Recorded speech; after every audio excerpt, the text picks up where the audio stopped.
On February 25th, 1946, racial tensions in Columbia, Tennessee erupted following a dispute at a downtown department store involving Jane Stevenson, a young black Navy veteran, and a white store clerk.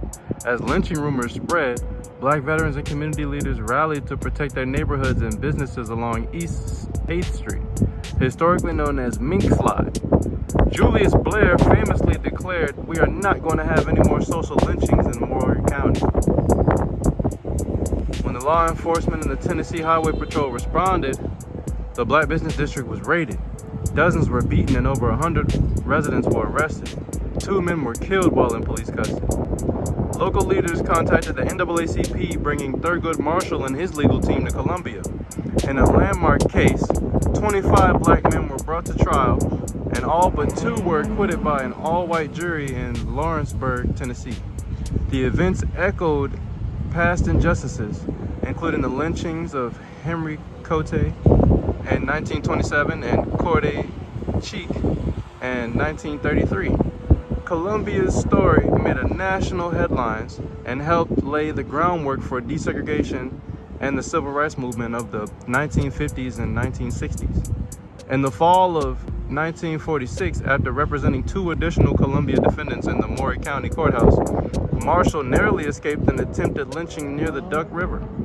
His courage and the resilience of Columbia's black community laid the foundation for pursuing justice through the courts rather than the streets. The names of men who were arrested and charged following the events in Columbia on 1946 are listed below.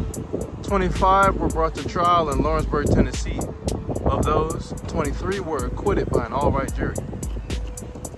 2 men, Robert Gentry and John McKibbins, were found guilty, but a judge later granted new trials due to lack of evidence. The charges were eventually dropped.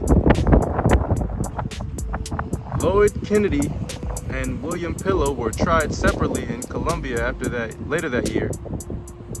Pillow was acquitted and Kennedy received a reduced sentence, allowing him to go free on bail. 1 man, Tommy Baxter, died before trial. 2 others, William Gordon and James Johnson, were killed while in police custody. Following the acquittals, charges against James Stephenson and his mother, Gladys, were quietly dropped. The landmark legal defense was led by Thurgood Marshall, Z. Alexander Luby, and Leon A. Ransom, and Maurice Weaver. Their work not only secured justice in Columbia, it marked a pivotal moment in early struggle for civil rights in America.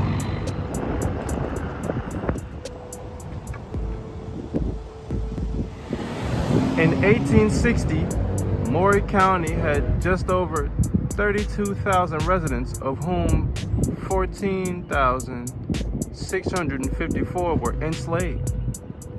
The lives of white and black people were closely connected through those shaped by profoundly unequal conditions. The end of the Civil War and the abolition of slavery marked a turning point, yet racial injustice and social indifference persisted. The early post-war years brought signs of progress, including the Tennessee General Assembly granting black men the right to vote in early 1867. However, that progress sparked backlash, including organized violence from the newly formed Ku Klux Klan. By 1877, the effort to rebuild the South had collapsed, and Reconstruction ended. Within a decade, the U.S. Supreme Court overturned the Civil Rights Act of 1875, and Jim Crow segregation laws took hold. The unjust doctrine of separate but equal, sanctioned by courts and state governments, shaped daily life and deepened racial divides across the country. As America entered the 20th century, change was on the horizon. When World War II began, men of all colors fought to defend democracy and basic human liberty. Many returned home changed, no longer willing to accept the inequality they had left behind. A social revolution was about to begin, and the country was on the verge of entering the modern civil rights era.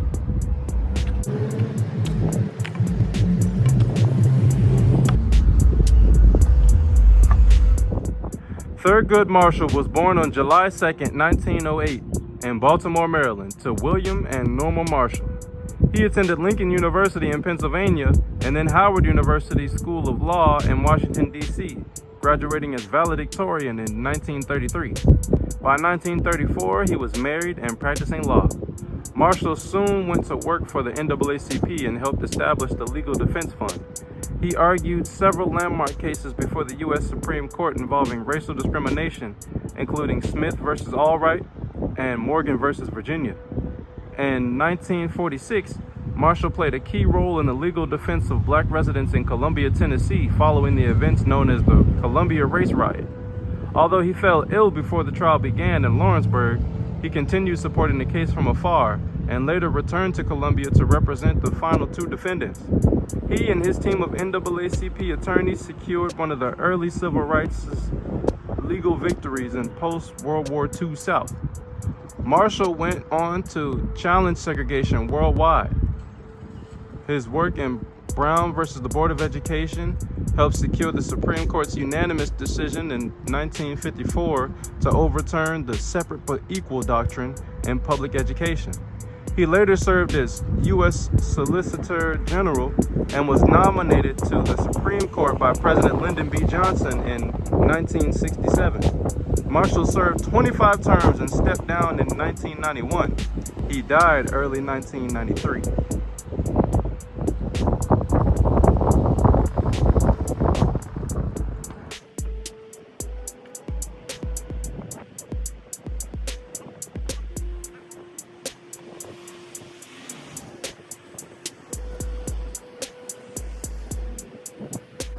I forgot I had to call it here.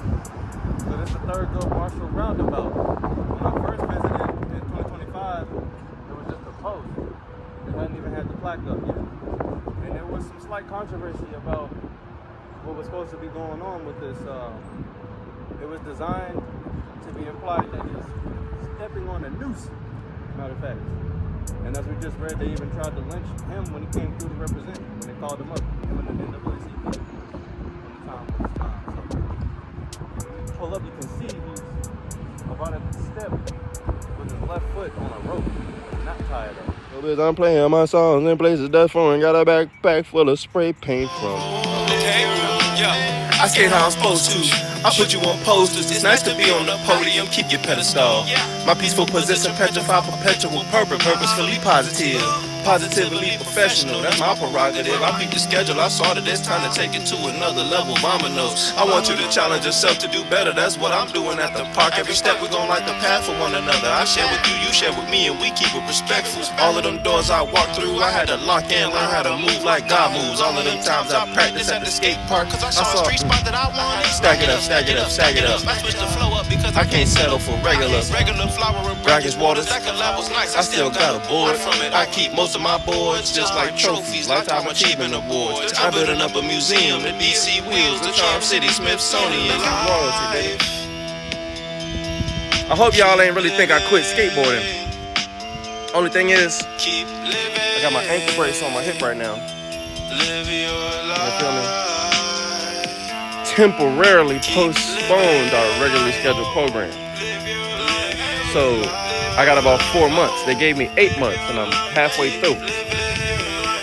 So technically I ain't lying. I had to quit skating, but it's just to recover.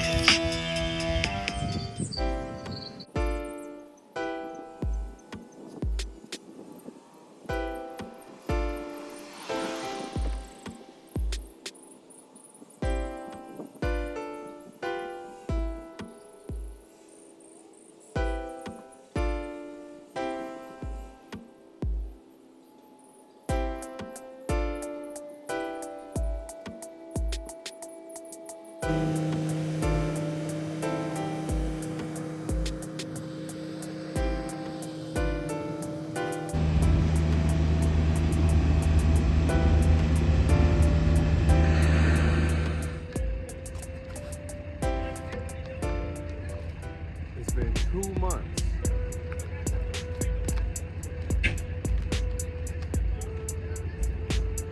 Out here on the boot. Came back to the place where life changed. Put it that way. I went to roll down this mound. But the thing about this playground is got the rubber surface.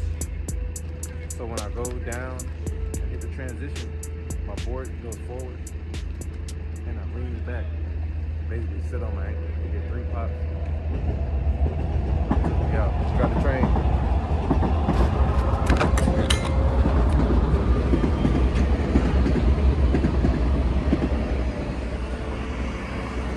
Yeah, man.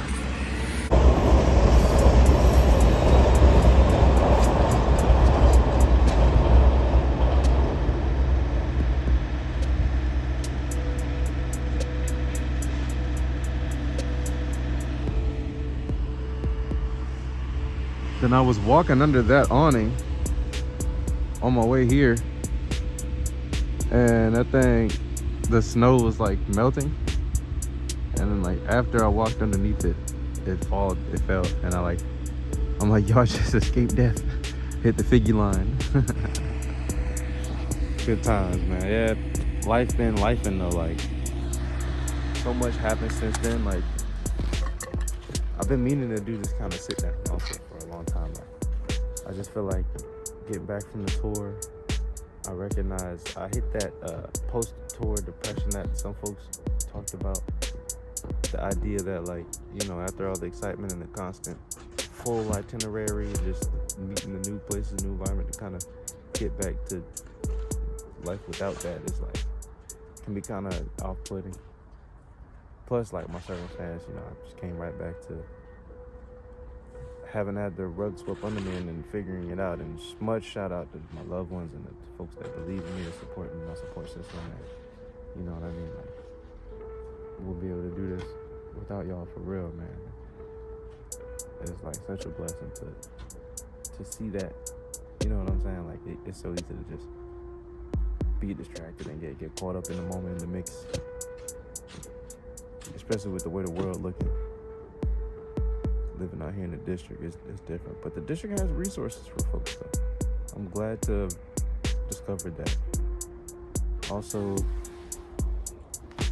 it's just a beautiful place to be, you know what I mean? So, like, there's not really ever too much to stay down about. And matter of fact, there's a lot that happened that I can say that, like, definitely the moments that helped me get through this kind of stuff are just feeling like frozen out, or sometimes feeling less than, or whatever, just forgetting, you know, like, not like forgetting who I am or like what I'm doing, you know what I mean? Like, the mission is so unorthodox, you know what I mean? My assignment is so untraditional that it's like hard to draw comparisons. Like, you can't like look to the left or the right every time and then see like if there's a guideline, if I'm tracing it the right way, like I gotta just do it, you know what I mean? So it's been awesome to share these moments with y'all. Yeah, man, that's it though. Outside Series Season 1 is done. After this, we're gonna be Season 2 and on. Hey, much love. Yeah, man.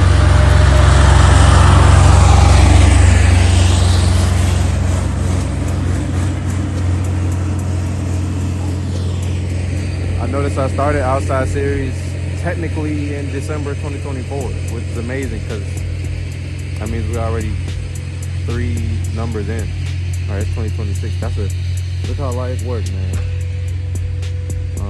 Yeah, we probably gonna come back strong in February. Hey, man, go stream Do Your Dance. Shout out Minneapolis, Lisa. Happy birthday, babe. The world, man. Minneapolis is going through it right now, and the rest of the world is. And Americans, we gotta stick together, man. We gotta talk. We gotta have those convos. You know, there should be a safe space to just voice your concerns and have positive thinking spaces, you know. So, in the meantime, between time, y'all do your dance, man. Go ahead, bust a move.